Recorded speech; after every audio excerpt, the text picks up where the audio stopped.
നിങ്ങൾ കൺസിസ്റ്റൻ്റ് ആയിട്ട് വായ തുറന്ന് ഒന്ന് ഇംഗ്ലീഷ് സംസാരിച്ച് നോക്കിയേ.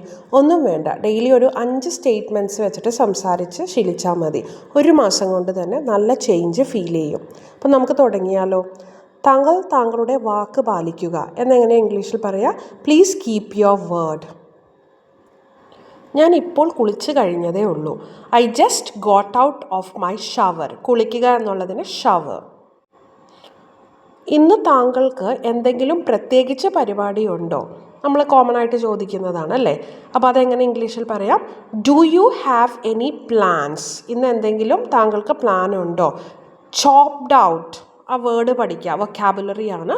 Chopped out for today. Do you have any plans chopped out for today? We should not poke into others business a lot.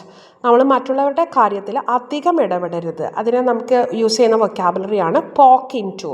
V should not, നമ്മൾ ചെയ്യാൻ പാടില്ല. We should not poke into others business a ലോട്ട്.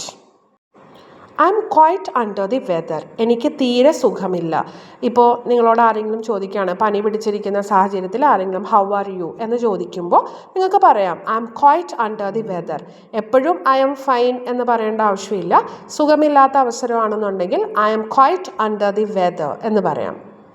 അപ്പോൾ ഈ പഠിച്ചതൊക്കെ എന്തായാലും ലൈഫിലൊന്ന് apply ചെയ്ത് നോക്കൂ കേട്ടോ. അപ്പോൾ കോണ്ടൻറ്റ് ഇഷ്ടപ്പെടുന്നുണ്ടെങ്കിൽ please subscribe to the channel. And thank you for watching.